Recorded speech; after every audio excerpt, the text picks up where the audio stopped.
Señoras, señores, amigos, amigas, buenas noches. Por décimo año consecutivo, la Fundación Cuña Casasbellas, Vocabulario Novo y Epifanías celebra en Pontevedra las jornadas del Brumario Poético dedicadas a la poesía, la música, la danza y el arte. Hoy, a este lado del escenario, intervendremos en la recitación Pilar de Francisco, Rosario Miloro, Mari Carmen Ramírez, María Isabel García Uría, Iago Fontoira Araujo y yo mismo, Miguel Ángel Cuña. Y en la danza, la bailarina Rosé Garriga Segurantes, que con coreografía propia interpretará 3 obras relativas al ciclo mítico cretense del laberinto. A todas ellas, Pilar, Rosario, Mari Carmen, Isabel, Rosé y a Iago, les doy las más encarecidas gracias por su participación y comprensión para con estas actividades que, en definitiva, exigen siempre un gran esfuerzo personal. Gracias que, en nombre de la Fundación Cuña Casasbellas, hago también extensivas a todos ustedes por su asistencia, así como al Concello de Pontevedra y con él a los responsables y trabajadores del Teatro Principal y a la Diputación de Pontevedra por su colaboración. Ahora, permítanme recordarles la necesidad de apagar o dejar en silencio los móviles durante todo el tiempo del espectáculo. Gracias. Quizá una de las figuras más inquietantes de entre las que ha producido la imaginación humana sea la del laberinto. En la jornada de hoy aludiremos a las múltiples significaciones antropológicas, literarias y filosóficas de esta singular y tortuosa configuración geométrica cuyos manantiales narrativos dibujan una espléndida galería mitológica adornada de una impresionante lista de personajes helénicos, muchos de ellos bien conocidos. La ninfa Europa, raptada por Zeus disfrazado de toro y que dará nombre a todo un continente, el mítico rey cretense Minos, juez de los muertos, su esposa, la adúltera Pasífae, enamorada del toro sagrado, el hijo, el Minotauro, fruto de la unión monstruosa de la reina diosa y el gran toro, Dédalo, el constructor del laberinto que habría de encerrar y ocultar al disforme, o su atrondrado hijo Ícaro, que voló hacia el sol. También la enamorada Ariadna, donadora del ovillo liberador, Teseo, el matador del Minotauro y vengador de los atenienses, etcétera, etcétera. Pero la antigüedad del relato escrito, hace más de 3000 años, no debe descuidarnos del hecho de que la conformación ideal de la figura laberíntica se remonta a decenas de miles de años atrás, a la Edad de Piedra, y que probablemente coincida con la aparición de la propia especie humana en el planeta. En la consideración de muchos investigadores del psiquismo profundo y de los fantasmales arquetipos que asoman en nuestros sueños, algo hay en esta figura de múltiples formas que nos habla de la propia condición humana y de su lugar en el universo. En cualquier caso, desde los tiempos más remotos hasta hoy, el ser humano se siente fascinado por la figura espectral del laberinto, reproduciéndola una y otra vez sobre piedras, sobre arena, en el aire y el mar de su propia mente, en la lengua de todos los idiomas reales y posibles. ¿Qué impulsó hace miles de años a los primeros habitantes de Mogor a grabar sobre una piedra en la falda baja del monte de Marín uno de los laberintos más inquietantes de Iberia? ¿Qué metáforas y qué inquietudes bullían en sus mentes mientras labraban una y otra vez ese enredo de caminos en los que perderse o en los que estar perdidos? ¿De qué extravíos hacía memoria el artista del petróleo? Quizá fuese el sentido ancestral de que cada uno de los humanos hemos nacido en el centro del mundo. Todos hemos nacido en la caverna oscura del vientre materno y arrojados a este vivir enconado e incierto, azaroso y laberíntico, para solo encontrar como única salida posible el sacrificio mortal del cuerpo y la pérdida de la vida. Y quizá el regreso a otro oscuro y silencioso centro del mundo no menos laberíntico. o también quizá, el laberinto no fuese otra cosa para la horda que la conciencia del tiempo lineal que por caminos inescrutables nos empuja inexorable hacia un final anunciado. Es esta conciencia de la muerte fatal la que representa más cabalmente la condición humana, pues ella, esa conciencia, nos separa definitivamente tanto de los otros animales, todos ellos inconscientes, como de los dioses, ellos sí inmortales. Así lo expresa el breve poema de la escritora nicaragüense Claribel Alegría, escuetamente titulado Mi laberinto, y que ahora leerá Pilar.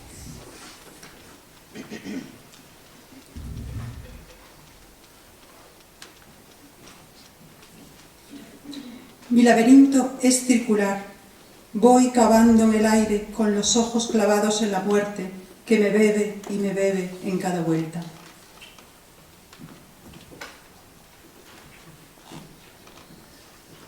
La poeta argentina Olga Orozco falleció el último año del siglo pasado a la edad de 79 años. En su poema titulado En el laberinto se describe la vida como una confusa y enmarañada madeja que comenzamos a desenmarañar desde la cuna, siguiendo el hilo que, unas veces de seda y blanca luz, pero otras de alambre y púa, nos lleva inexorable y a tumbos hacia el único minotauro real y posible, que ella describe en su último verso. Isabel y Miguel leerán este intenso poema de la escritora argentina Olga Orozco, En el laberinto.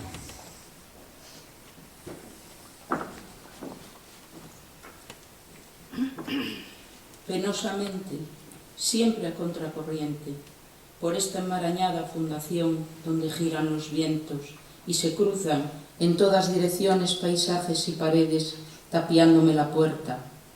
No sé si al continuar no retrocedo, o si al hallar un paso no confundo por una bocanada de niebla mi camino. Tal vez volver atrás sea como perder 2 veces la partida, a menos que prefiera demorarme castigando las culpas o aprendiendo a ceñir de una vez para siempre los nudos de la duda y del adiós.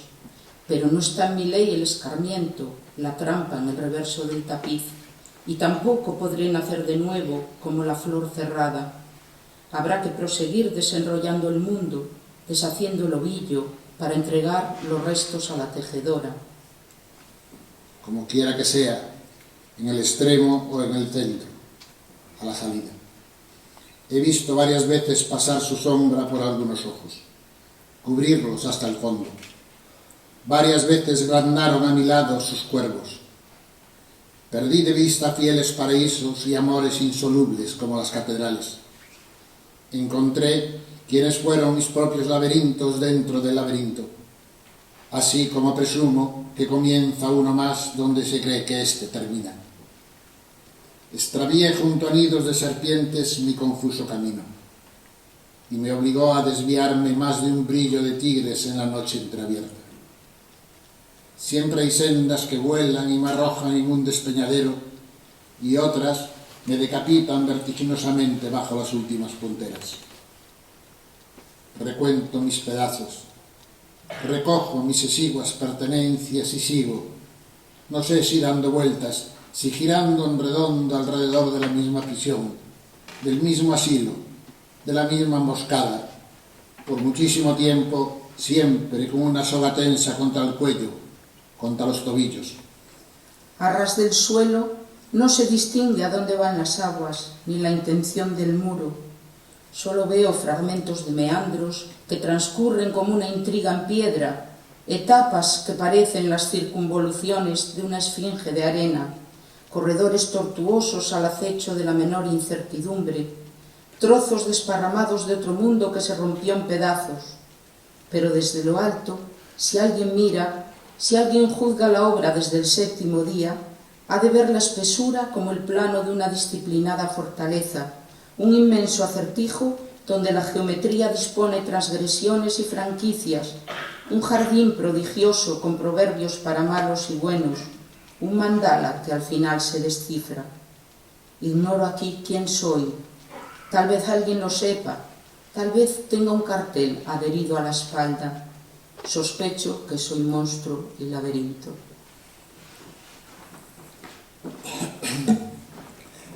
En el primer semestre de 2002, cuando la crisis económica estaba en su cenit, Argentina, la patria de Olga Orozco, cambió 4 veces de presidente. Más de la mitad de la población, cerca de 19 millones de personas, se encontraban por debajo de la línea de pobreza y otros 8 millones eran considerados indigentes. Las protestas, manifestaciones, cacerolazos, cortes de carretera eran cada vez más frecuentes, tanto como la violencia represiva del Estado contra la población que osaba desafiar la ingente estafa que se estaba cometiendo. Millones de argentinos se sentían atrapados en un laberinto infernal, sin encontrar otra salida que la desesperación y la lucha. El sueño de que se vayan todos nunca se cumplía. Al contrario, las paredes del laberinto eran cada vez más altas y oscuras. El 26 de junio, un muchacho de 21 años, poeta y artista, participaba en el intento del movimiento piquetero de entrar en manifestación desde los barrios del sur al centro de Buenos Aires a través del puente de Avellaneda.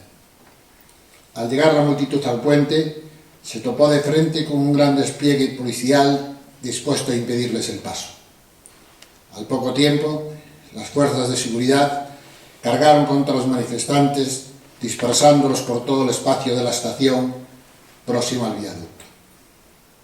Una vez la gente dispersa, Massimiliano Costecchi, así se llamaba el joven poeta, se refugió bajo el arco de un centro comercial. Allí, la policía lo asesinó a sangre fría, disparando sobre él con una escopeta cargada de perdigones de plomo a una distancia menor de 10 metros. Junto a él también fue asesinado, disparándole por la espalda, otro joven piquetero, Darío Santillán, cuando intentaba auxiliar a Costecchi, que permanecía en el suelo desangrándose. A estos sucesos se les recuerda con el nombre de Masacre del puente de Pueyrredón o Masacre de Avellaneda. Poema de Massimiliano Costecchi, titulado Laberinto y escrito pocos días antes de su asesinato, quizá como premonición. Massimiliano Costecchi, Laberinto. Sigo caminando por este inmenso pasillo. ¿Hacia dónde me dirijo? Estoy perdido. Los pasillos no dirigen a ningún lugar, tengo mucho frío. Sin embargo, mi sangre hierve, fluyendo por mis venas, siento que van a explotar. Ya desesperado, sin hallar la salida de este eterno laberinto. Las bestias me persiguen y ya comencé a desangrar por aquellos zarpazos que desfiguraron mi rostro y mutilaron parte de mi cuerpo. Con todas mis últimas fuerzas hallé una puerta y, agitado, desesperado, intento llegar antes que ellos. Con el último aliento, abro la puerta. Sí, ya estoy fuera. Tan solitaria la inmensa habitación frente a mí, y sin vacilar me introduje dentro de ella. Ahora, sí que estoy fuera. En su primera intervención de esta noche, Rousset interpretará con coreografía propia una adaptación de la pieza Sunrise de James Blackshaw. Rousset.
La leyenda cretense del laberinto y del Minotauro tiene más de 3000 años de antigüedad en sus formas escritas. Pero antes de eso, desde decenas de miles de años atrás, se venían transmitiendo por todo el Oriente Próximo y el Mediterráneo diversos episodios del complejo relato. Por esta razón, al igual que todas las demás narraciones mitológicas, también la leyenda minoica del laberinto posee diversas versiones. Recordemos su forma más simple, como si de un cuento maravilloso se tratara. La joven ninfa Europa, raptada por Zeus, metamorfoseado en toro y violentada, dio a luz a Minos, legendario rey de Creta. Minos, recibe de Poseidón, dios del mar, como regalo un bellísimo toro a condición de que lo sacrifique en su honor. Pero admirado de la soberbia estampa del animal, Minos desobedece el mandato divino y trata de esconderlo y utilizarlo como semental de su regio rebaño. Enfurecido por la impiedad del rey, Poseidón se cobra una terrible venganza. Provoca a la esposa de Minos, la reina Pasífae, una pasión irrefrenable por el gran toro al que se entrega valiéndose de un artificio construido por el artesano Dédalo. Fruto de ese ayuntamiento contra la natura, Pasífae da a luz al monstruoso Minotauro, mitad hombre, mitad toro. Minos, impedido de matar al divino engendro, ordena encerrarlo en el palacio. Minos, ignorante de la ayuda prestada por Dédalo o Pasífae, llama en su auxilio al ingenioso artesano para construir el alojamiento prisión de la bestia. Dédalo idea entonces la arquitectura del laberinto, en la que todo el que entre quedará perdido y fatalmente condenado a encontrarse con el Minotauro que lo devorará. Así sucede con los 14 púberes, 7 jóvenes y 7 doncellas, que el rey de Atenas debe entregar cada 7 años al rey Minos en venganza por haber dado muerte a uno de sus hijos. Todo se cumple hasta que Teseo, hijo del rey Egeo de Atenas, se presenta voluntario para la expedición condenada al sacrificio. Cuando los atenienses llegan a Creta, mientras se les acicala para el sacrificio, Ariadna, hija de Minos, hermanastra por lo tanto de Minotauro, se enamora del joven Teseo y le advierte de lo que le ocurrirá, ofreciéndole un anillo mágico, un ovillo mágico, regalo de Dédalo.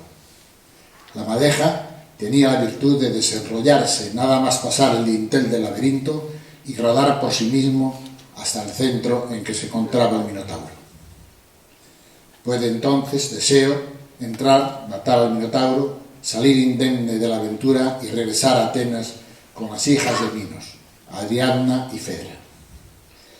Mientras los jóvenes huyen, la ira de Minos se dirige contra Dédalo, una vez que descubre que éste ayudó a Pasífae a yacer con el toro, y a Ariadna por haberle ofrecido el ovillo a Teseo. Ordena entonces encerrar de por vida en el laberinto a Dédalo y a su hijo Ícaro. Pero estos logran escapar construyendo unas alas de cera y alzándose en vuelo sobre la construcción. Pese a las advertencias de su padre, Ícaro se acerca peligrosamente al carro del sol hasta que la cera de las alas se derrite e Ícaro se precipita al vacío cerca de la isla griega que hoy recibe su nombre, Icaria. En uno de los varios poemas que Jorge Luis Borges dedica al laberinto, el premio Nobel argentino lo describe como un indefinido desierto, sin señales ni hitos por los cuales poder orientarse. Lo define como un informe alrededor para quien lo habita, prisionero en el mar sin fin. Es el propio camino, infinito y sin márgenes, la única señal en este mapa sin lugares. Y aunque es forzoso recorrerlo, pues es de hierro el destino de los humanos, no cabe esperar en la andadura otro suceso que aquel que el azar otorgue. Charo lee El laberinto de Jorge Luis Borges, poema incluido en el libro Elogio de la sombra.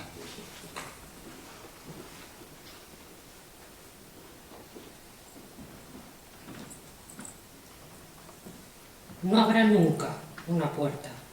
Estás adentro. Y el alcázar abarca el universo. Y no tiene ni anverso ni reverso, ni externo muro, ni secreto centro. No esperes que el rigor de tu camino, que tercamente se bifurca en otro, tendrá fin. Es de hierro tu destino, como tu juez. No aguardes la embestida del toro que es su nombre, y cuya extraña forma plural da horror a la maraña de interminable piedra entretejida. No existe, nada esperes, ni siquiera en el negro crepúsculo, la fiera.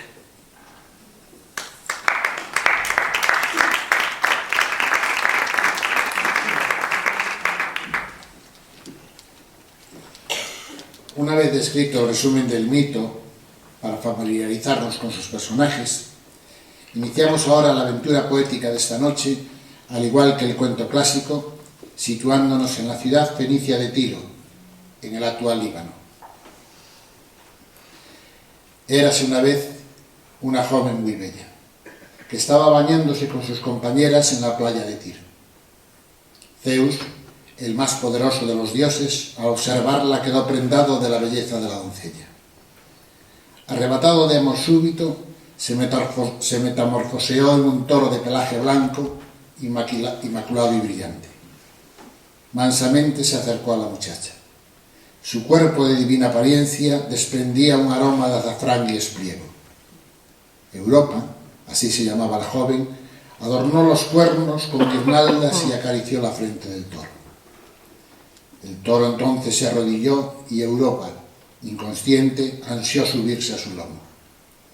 Nada más sentir el cerco de las piernas de la muchacha de leve peso, Zeus se alzó sobre sus patas y lanzándose al mar huyó con su amada. Las compañeras gritaban, pero todos comprendieron que era un dios quien se llevaba a Europa, pues las pezuñas del toro no hendían las olas y él mismo era el viento y él mismo era la sombra. Los amantes cruzaron el estrecho del Helesponto, que desde entonces tomó el nombre de Bósforo, portador del toro, y solo se detuvieron al llegar a la isla de Creta. Suavemente el toro depositó a la amada al pie de un plátano y allí, a su sombra, se amaron. El poeta latino Horacio cuenta esta historia en su Oda tercera a Galatea, en unos bellísimos versos en los que la doncella Europa, seducida con engaño por el dios, una vez en Creta, se siente culpable y duda si poner fin a su vida, como lo reclama su padre, o resignarse a morir y parir al divino Minos. Lee Pilar un fragmento del poema 27 a Galatea del poeta Horacio.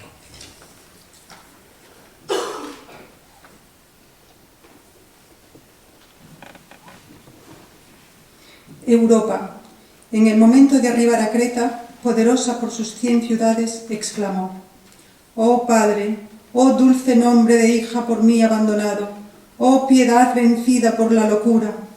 ¿De dónde vengo? ¿A dónde he llegado? Una sola muerte es castigo harto leve de mis culpas. ¿Yo he podido cometer tan torpe maldad? ¿O soy inocente y me engaña vana ilusión, hija de los falsos sueños que se deslizan por la puerta de marfil? ¿Cómo preferí la travesía de mares peligrosos a la ocupación de coger flores recientes? Si alguien me pusiera delante el infame toro, le hundiría colérica el hierro en el costado, o rompería los cuernos del monstruo que me sedujo. Sin pudor abandoné la casa de mis padres, sin pudor temo descender al Averno. Oh dioses, si alguno de vosotros oye mis lamentos, permitid que vague con el cuerpo desnudo entre fieros leones, y que mi hermosura sirva de alimento a los tigres, antes que las secas arrugas ajen mis sonrosadas mejillas, y pierda mi cuerpo el vigor de la frescura juvenil». El padre, ausente, me increpa así con dureza: «Vil Europa, ¿a qué retardas tu muerte?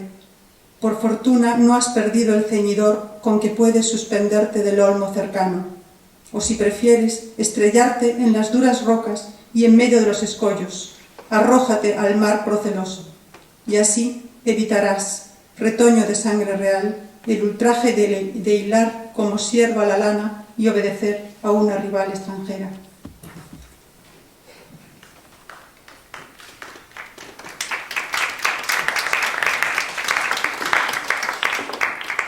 El narrador mitológico cretense continúa su tremendo relato. De la unión de Europa con Zeus nacieron 3 hijos. Uno de ellos, Minos, predestinado a reinar sobre Creta, tenía por esposa a Pasifae, que le dio varios hijos e hijas. Llegó el día en que Minos tuvo que disputar el reino con sus hermanos. Para lograr el poder en disputa, Minos pidió a Poseidón, poderoso dios del mar, que le mandara un obsequio en prueba de que él era el preferido de los dioses. Y en efecto, Poseidón le envió un toro, también este de blancura deslumbrante, aunque imponiéndole una sola condición: que el rey lo destinase como ofrenda al propio dios del mar. Pero el rey, maravillado de la belleza y fuerza del animal, incumplió su promesa y en lugar de sacrificarlo, pidió al cuidador de sus rebaños que lo utilizara como semental de la vacada real. Poseidón, enojado por la impiedad de Minos, le impuso terribles castigos. No solo convirtió al manso toro en un peligroso animal que asolaba Creta, sino que también provocó en Pasífae, esposa de Minos, un deseo vehemente de la fiera, y enajenada buscase el modo de unirse a ella. Como en la corte viviese el famoso artesano Dédalo, Pasífae se dirigió a él para que le ayudase y lograra así el monstruoso ayuntamiento. Dédalo construyó una especie de vaca artificial en cuyo interior podría esconderse la apasionada reina. Tal era la maestría de Dédalo que el toro no sospechó nada y montó el artificio en el que se encontraba la desdichada Pasífae, víctima del alucinado deseo. Fue de esa unión que surgió el Minotauro, un monstruo con cuerpo de hombre y cabeza de toro, un monstruo tan peligroso y al tiempo de tan alta estirpe que Minos tuvo que encerrarlo en un palacio cuya construcción encargó a Dédalo. El arquitecto, inspirándose en los pasos entrecruzados de las danzas rituales cretenses, ideó entonces un palacio en forma de laberinto del que nadie, tampoco el Minotauro, podría escapar. Esto es lo que provoca Pasífae con su cópula. No un toro ni un humano, sino el híbrido fruto de la animalidad, de la expresión del descenso del humano a sus más profundas raíces. Y Minos, responsable del daño, intenta ocultarlo, alejarlo de sí, ignorarlo, encerrarlo en el laberinto, en ese temible palacio que es al mismo al que cada uno de nosotros arrojará sus propios minotauros. Más tarde, cuando Minos sepa que el ingenioso Dédalo había ayudado a su esposa a unirse con el toro, le encerrará en el propio laberinto junto a su hijo Ícaro. Para apaciguar a la bestia encerrada en el laberinto, cada 7 o 9 años Minos exigía a sus súbditos atenienses 14 vírgenes, 7 varones y 7 hembras, para que el monstruo los devorara. Así que, pasados los años, llegó la tercera demanda de Púberes por parte de Minos, y esta vez Teseo fue con ellos para intentar acabar con el dramático tributo. Teseo fue encerrado con las demás víctimas propiciatorias en el laberinto. Solo que antes había ocurrido que Ariadna, hija de Minos y hermanastra de Minotauro, se había enamorado de él. Sabiendo Ariadna que por sí mismo nadie podía salir del laberinto, pidió ayuda a Dédalo, y éste le entregó un ovillo de mágico hilo. El más antiguo de los poemas que narra este episodio, poema griego, decía Dédalo: entrégale el ovillo a Teseo y dile que abra la puerta de entrada del laberinto, pero que antes ate el cabo suelto del ovillo al dintel. Que nada tema, porque el ovillo por sí mismo rodará por el suelo y tras recorrer tortuosos caminos llenos de recodos, llegará al escondrijo donde se encuentra el Minotauro. Le deberá sorprender cuando duerma, momento en que le agarrará por los cabellos. De esta manera, el Minotauro se le someterá y Teseo podrá sacarlo a la luz. Será suficiente con que vaya recogiendo hilo y de esta forma irá desangrando el camino y llegará a la puerta por la que habrá entrado. Así ocurrió, por más que de este final, se ofreciesen ya en la antigüedad 2 versiones. En la primera, Teseo celebra una danza ritual con el Minotauro, un dramático toreo que termina con la muerte del toro hombre. En la segunda, Teseo, al encontrarse ante el Minotauro, no le combatió ni le mató. Por el contrario, el Minotauro, al verle, se le sometió. No porque fuera Teseo y tampoco por el solo hecho de que éste fuese valiente y hábil con la espada, sino especialmente porque Teseo, gracias a su hilo mágico, era el único que podía liberarlo, liberar también al Minotauro. Era el único que podía llevarlo a la superficie, a la luz, y hacerle salir del laberinto en que lo tenían preso. Esta actitud de espera agradecida del Minotauro ante quien va a matarlo la expresa Borges en otro de los poemas que escribía sobre el tema del laberinto. En este poema, el Minotauro es el único secreto del laberinto, el único ser con que uno puede esperar encontrarse. Por la muerte que él generosamente otorga, es el Minotauro promesa de liberación. Y Teseo es para el Minotauro un matador al que se espera con impaciencia, un redentor.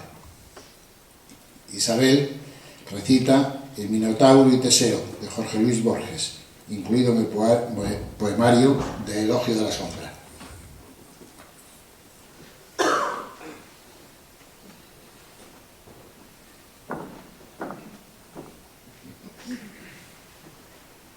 Zeus no podría desatar las redes de piedra que me cercan.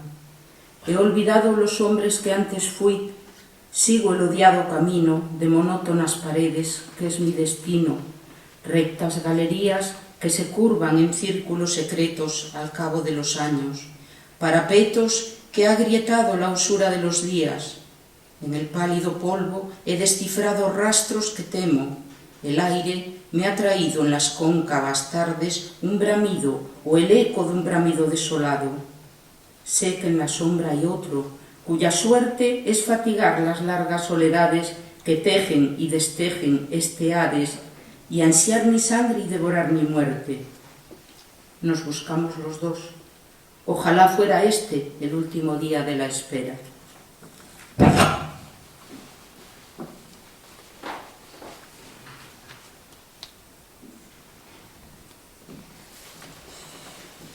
En el mito clásico, Teseo es el héroe que entra en el laberinto, guiado por el hilo de Ariadna para regresar indemne y victorioso.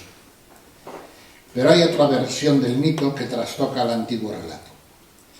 Nos referimos al poema teatralizado titulado Los Reyes, del escritor argentino Julio Cortázar. Esta obrita, escrita en 1949, fue el primer libro publicado por su autor. En las propias palabras del genial escritor, dice: yo vi la historia totalmente al revés.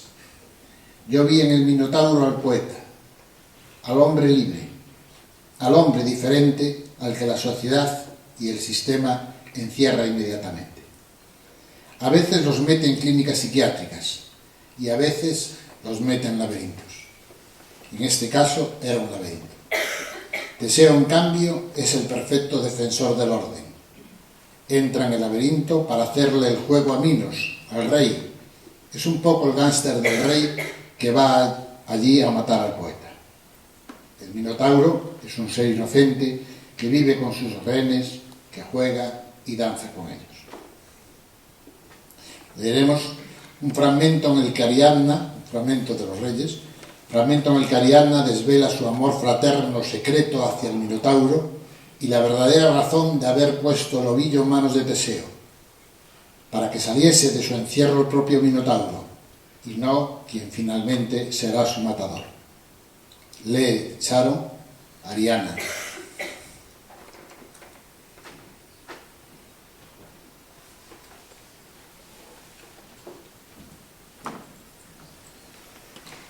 Duele decir, hermano, lo es tampoco, turbio anochecer de nuestra madre.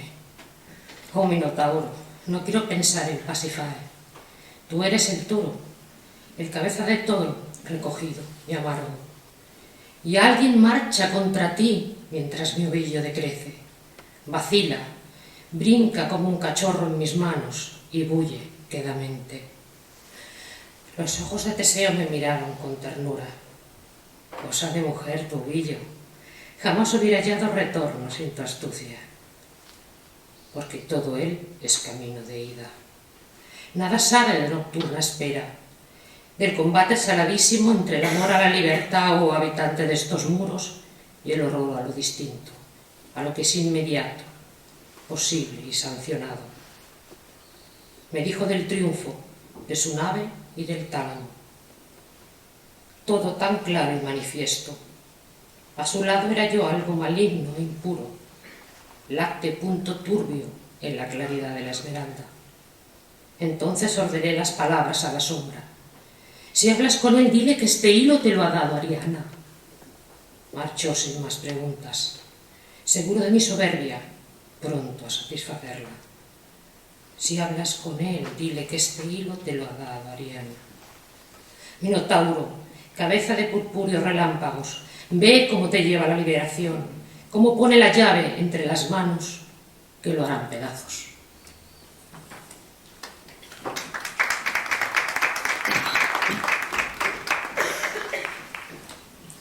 Por último, leeremos un fragmento, por último de los Reyes, por último leeremos un fragmento del diálogo entre Teseo y el toro hombre.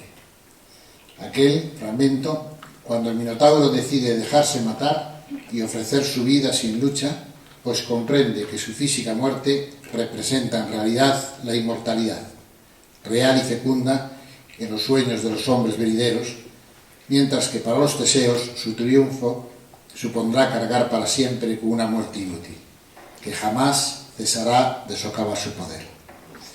Iago es Teseo, Miguel el Minotauro.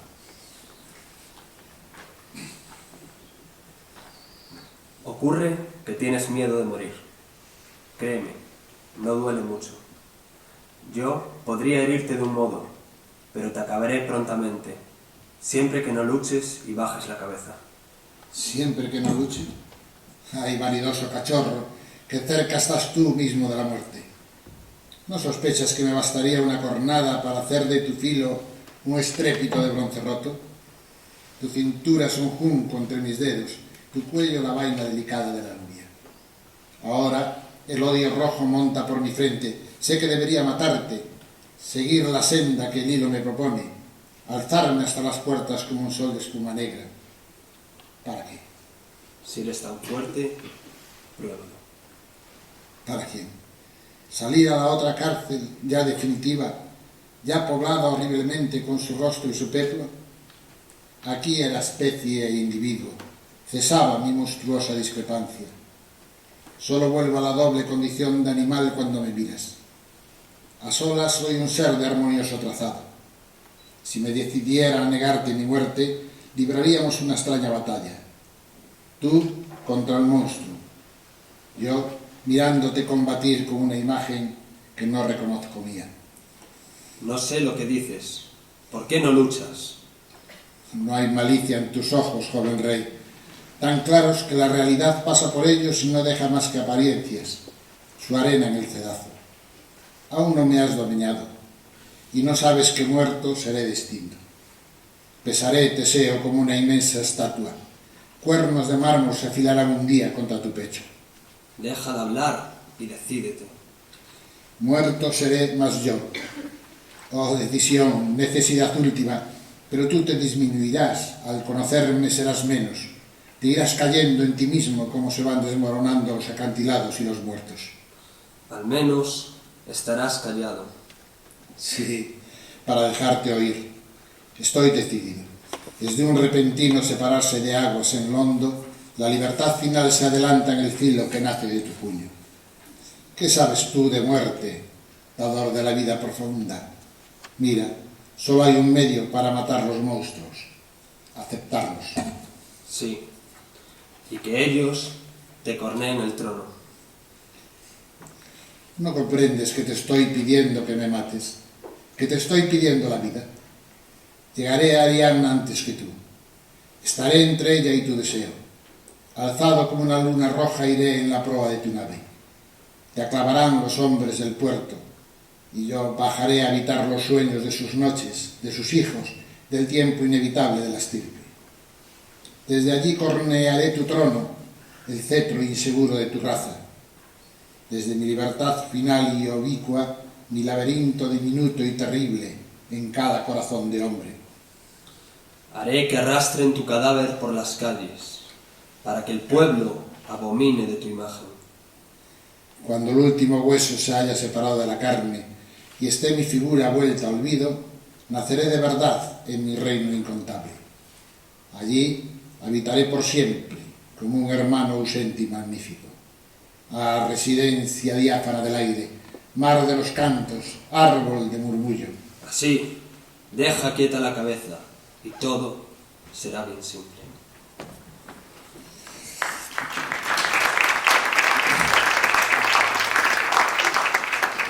El poeta portugués Miguel Torga trata los temas del laberinto y el minotauro ofreciendo una versión en las antípodas del drama de Cortázar. En los dos poemas que siguen, titulados respectivamente El laberinto y Condición, aparece Teseo identificado con el poeta y Ariadna con la poesía, que es al mismo tiempo laberinto. En ambos poemas el sentido del mito clásico se invierte, ya que Ariadna, la poesía, no consigue indicar a un desasosegado Teseo la salida, la libertad sin la muerte. Pilar y Mari Carmen leen respectivamente Laberinto y Condición, de Miguel Torga.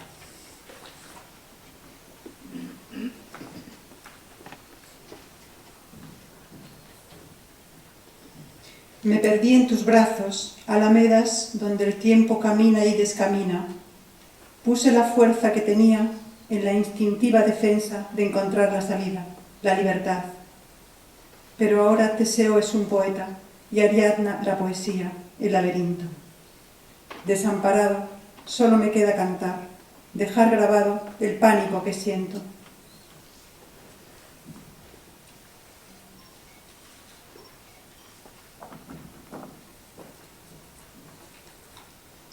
Guiado por el hilo de sus versos, entré en el laberinto de los propios sentimientos, mata al monstruo sangriento y sale sediento de otras aventuras de lo más universal inquietud.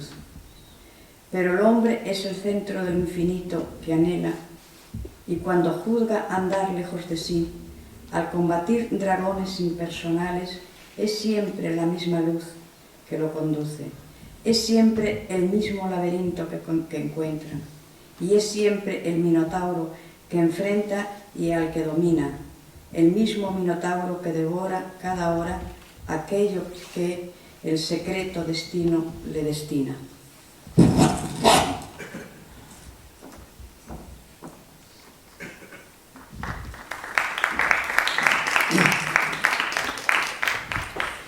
Una nueva y bella transgresión del mito y sus protagonistas es la que nos ofrece el poema de nuestra compañera, hoy recitadora entre nosotros, Isabel García Uría, en su poético lamento titulado En el laberinto. En el laberinto, de Isabel García Uría. En este caserón atravesado por largos pasillos que no conducen a ninguna parte, vivo yo, siempre perdida. Ando y desando espacios, procurando la puerta que me libre de este eterno caminar sin rumbo. A veces grito, y solamente el eco devuelve mi voz desesperada. No conozco el porqué de este castigo. Es posible que alguien me esté observando y se divierta con mi absurdo avanzar hacia las tapias para retroceder y comenzar de nuevo. Ni siquiera sé si algún Teseo se atreverá a clavar en mí su espada, cuando descubra que el bravo minotauro no es más que una mujer vencida, que suplicante se abraza a sus rodillas. Tras haber dado muerte al minotauro, Teseo y las hijas de Minos, Ariadna y Fedra, embarcan con destino a Atenas. En este punto la Santa Ariadna desposándose con ella, y en efecto, tras salvarse, huyeron en la nave que acogió esa primera noche sus nupcias. Pero antes del amanecer, Teseo mostró el deseo de descansar en tierra, desembarcando en la isla de Nasos. Cuando Ariadna despertó, vio afligida que Teseo la había abandonado en la isla. La versión más antigua hace hincapié en que el extraño comportamiento de Teseo esa noche obedeció a un imperativo divino. En sueños se le habría aparecido el dios Dionisos, quien en tono amenazante le exigió le entregar a Ariadna, pues estaba destinada a ser su esposa. Y así se hizo. Dionisos recogió a Ariadna en la isla y se casó con ella. En las nupcias celestes, Dionisos colocó sobre la cabeza de ella la corona de Tetis, la misma que más adelante será puesta en su honor entre los astros por Dionisos, formando lo que hoy llamamos la corona boreal. El poeta y músico italiano Claudio Monteverdi compuso en música y letra un bellísimo lamento de Ariadna que le otorgará fama imperecedera. Isabel leerá un fragmento de ese texto operístico en el que Ariadna, todavía enamorada, se lamenta por la huida de Teseo. Lee Isabel Uría, Lamento de Ariadna.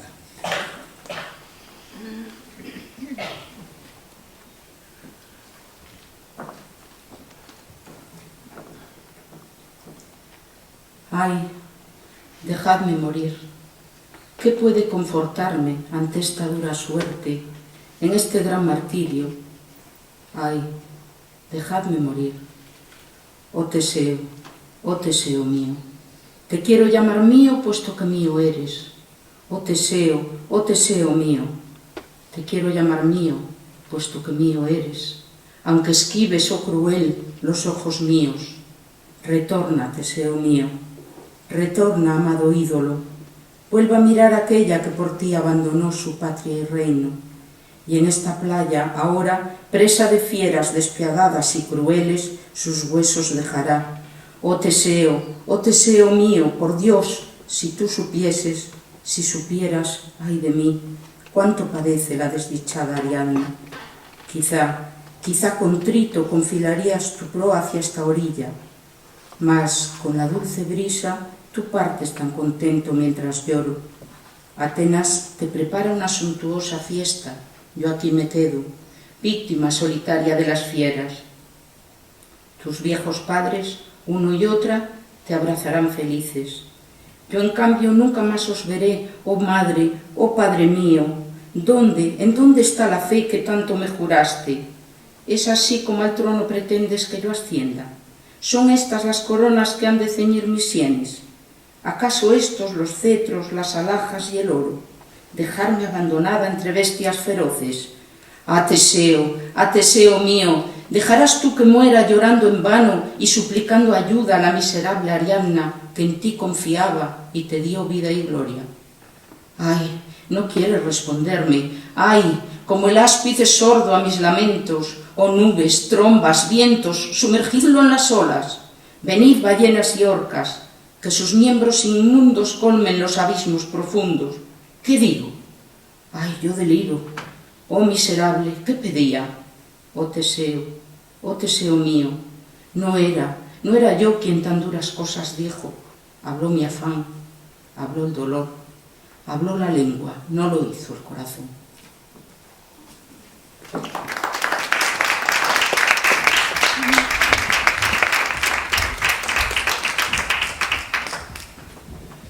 José interpretará con coreografía de danza propia la pieza Lasciatemi morire, basada en la melodía de Claudio Monteverdi, con arreglos de música y voz de Virgilio da Silva y Mónica de Nut. José Garriga, Lasciatemi morire.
Tras la huida de los jóvenes, muy pronto Minos averigua cómo Teseo logró salir del laberinto y el papel desempeñado por Dédalo en la cópula terrible de Pasífae con el toro marino.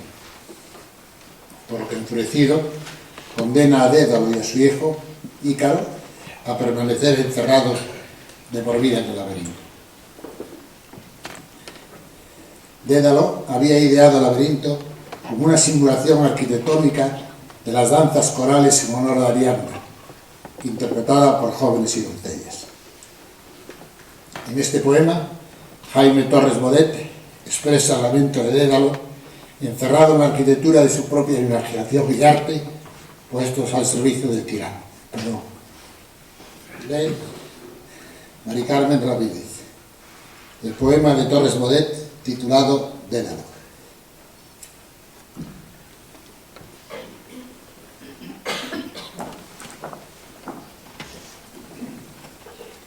Enterrado vivo en un infinito dédalo de espejos, me oigo, me sigo, me busco en el liso muro del silencio, pero no me encuentro. Palpo, escucho, miro, por todos los ecos de este laberinto, un acento mío está perdiendo llegar a mi oído, pero no lo advierto. Alguien está preso aquí, en este frío lúcido recinto, dédalo de espejos. Alguien al que imito, si se va, me alejo, si regresa, vuelvo, si se duerme, sueño. ¿Eres tú?, me digo, pero no lo contesto. Perseguido, herido por el mismo acento, no sé si es mío, contra el eco mismo del mismo recuerdo, en este infinito dédalo de espejos, enterrado vivo.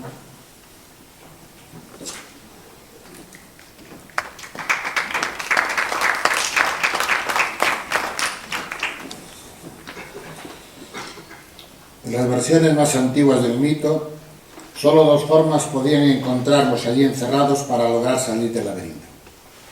Ambas regalos de Dédalo. La una, mágica, el ovillo que el arquitecto entrega a Ariadna. La otra, hija de la razón y la sabiduría artesanal y el artificio de la observación de la naturaleza y el vuelo de las aves. La huida por el aire, ideada también por Dédalo. Dédalo construyó unas alas para él y otras para su hijo. Unas alas cuyas plumas unió con hilos y cera. Y al disponerse a remontar el vuelo para huir, Dédalo, siempre sabio, dijo a su hijo que no elevara excesivamente el vuelo, porque si lo hacía y se acercaba al sol, el calor derretiría la cera de sus alas. Y eso sucedió. Ambos elevaron el vuelo y Dédalo en todo momento planeando, y así salvó su vida. Pero su hijo, inexperto, exaltado por el júbilo de su ascensión, se acercó al sol y éste derritió la cera que unía las plumas de sus alas. Ícaro cayó al mar, donde se ahogó. Pilar lee el poema Ícaro, del poeta y profesor cántabro Francisco Álvarez Hidalgo.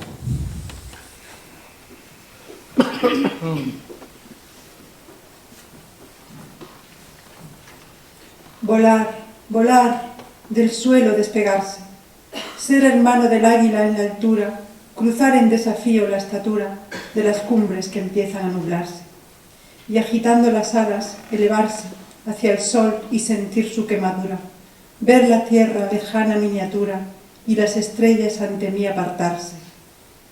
Y a mi padre gritando sus consejos, con el temor de que si voy más lejos, al desastre me pueda aproximar. Si el brío juvenil es invencible, ¿por qué cayendo estoy? ¿Cómo es posible que en mi descenso me ha tragado el mar?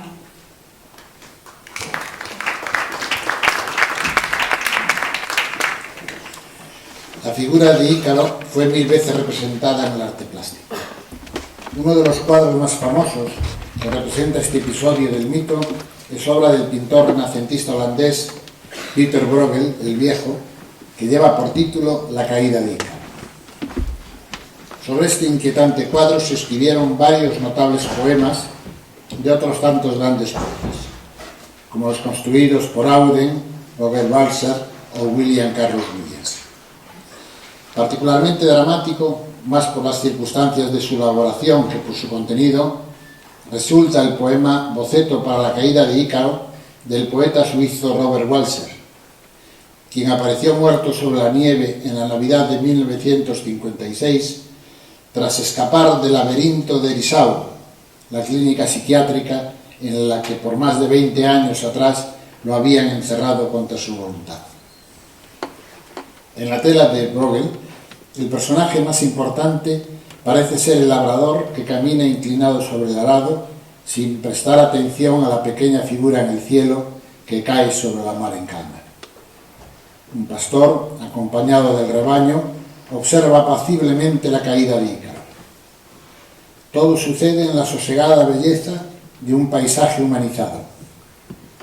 Y cuando se dice un paisaje humanizado, y no agreste, parece insinuarse un orden civilizado rural o urbano, que por fuerza de resultar indiferente ante el sufrimiento de los propios humanos, un orden impasible ante la muerte de los atolondrados ícaros que se rebelan, imperturbable ante la angustia de los padres que, como Dédalo, llegan a perder a sus hijos víctimas de las obras por ellos ideadas.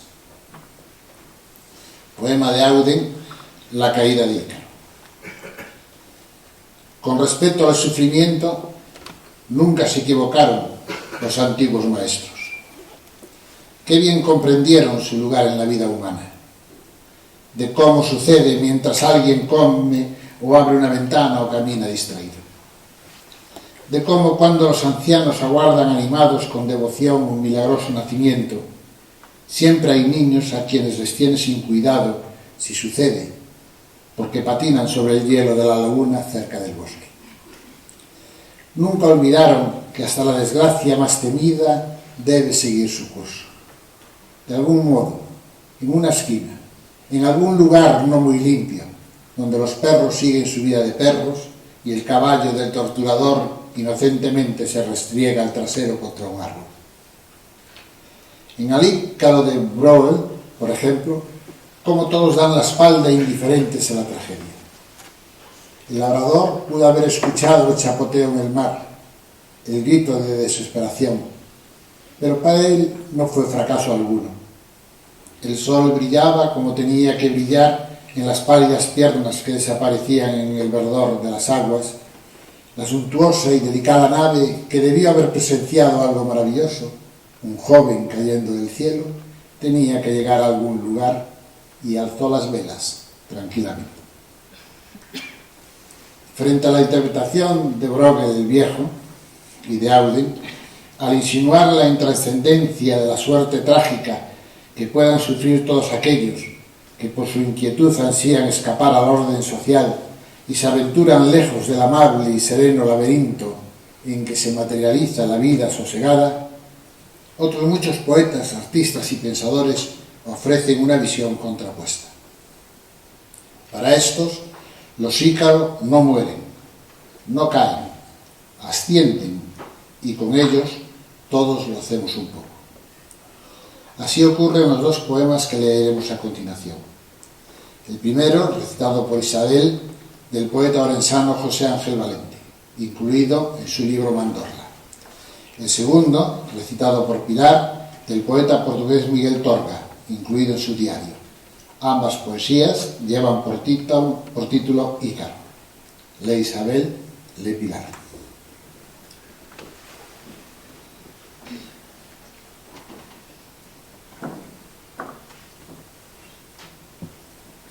Sobre el horizontal del laberinto trazaste el eje de la altura y la profundidad. Caer fue solo la ascensión a lo hondo.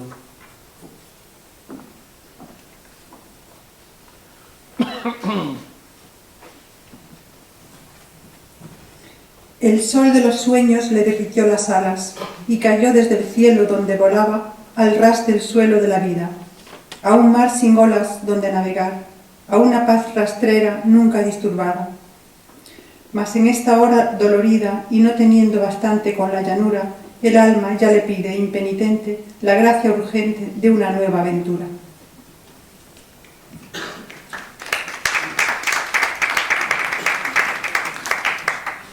Gioconda Belli es una poetisa y escritora nicaragüense, militante revolucionaria contra la dictadura del general Somoza en su país, por lo que sufrió prisión y exilio. Tras la deriva infame del sandinismo oficial hacia el autoritarismo y la consiguiente traición al proyecto revolucionario que le había dado origen, Gioconda Belli se apartó de todos los cargos oficiales, dispuesta a seguir peleando por lo que siempre consideró de justicia. En el poema que ahora leeremos, titulado Contra toda esperanza, la figura de Ícaro alza de nuevo su vuelo hacia el sol. Lee Charo, Contra toda esperanza, de Gioconda Belli.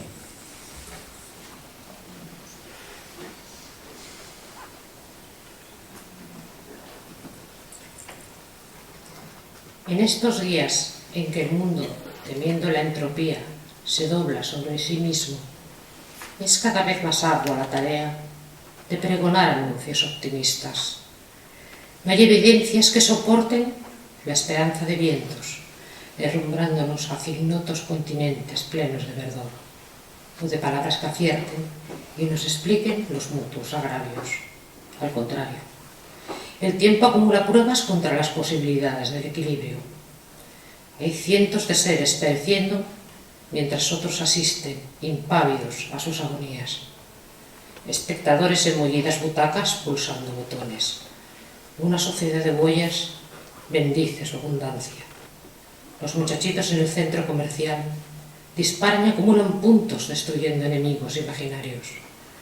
Técnicas sofisticadas recrean masacres en salas de cine de innumerables pantallas. En medio de la avidez, hombres y mujeres resuelven la certidumbre de su muerte inevitable, dando la espalda al destino común, aferrándose a una minúscula y transitoria felicidad. Llueven los hombrecitos con los paraguas como en el cuadro de Magritte, cada quien tapándose como puede del sol abrasador, cada quien imaginando que sobrevive y que está de más soñar en voz alta. Poeta dentro de mi soledad, testiga de este mundo soez, me arrastro con mis alas pesadas hacia la cumbre, desde donde me lanzaré como Ícaro, una y otra vez, porque quizás, porque tal vez, porque no me resigno.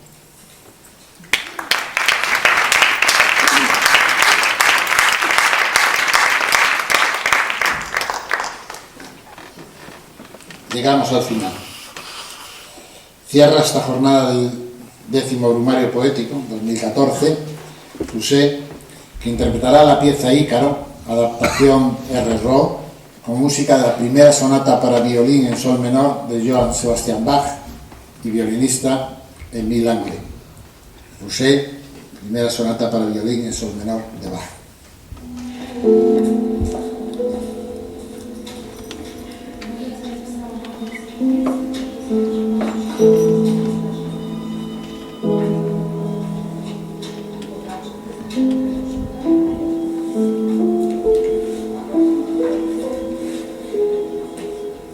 Thank you.